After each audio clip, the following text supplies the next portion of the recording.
যেই ডাকসু যারা গোটা বাংলাদেশ পরিচালনা করবে তারাই তো একসময় এদেশের অফিসার হবে হবে সেখানে আমাদের আরও ভালো না যেরকম ত্রুটিযুক্ত নির্বাচনের কথা বলছে সেরকম ত্রুটি হয় নাই কিন্তু বর্তমানে বাংলাদেশের যে প্রশাসনের যে অবস্থা সেই প্রশাসন যদি ঢেলে না সাজানো হয় সেখানে কোনো অবস্থাতেই সুষ্ঠু নির্বাচনের কোনো সম্ভাবনা নেই এখন যে প্রশাসনের অবস্থা এই প্রশাসন কোনো অবস্থাতে সুষ্ঠু নির্বাচন দিতে পারবে না।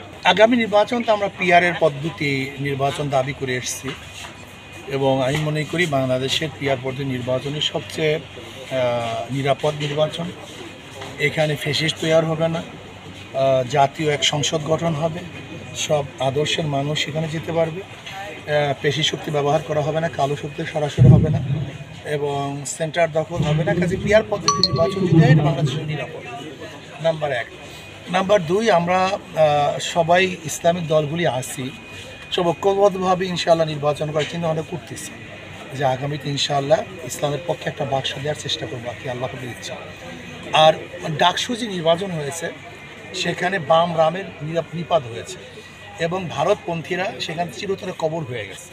আমরা মনে করি এটা বাংলাদেশের যারা আছি আমরা আমাদের ইসলামের উত্থান হয়েছে।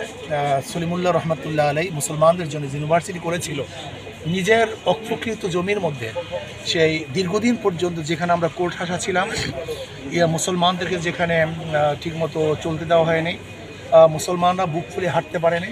আমি মনে করি সেখানে বাম রামদের কবর হয়েছে, ইসলামপন্থীরা ঈশ্বর জাগ্রত হয়েছে, বিজয় হয়েছে।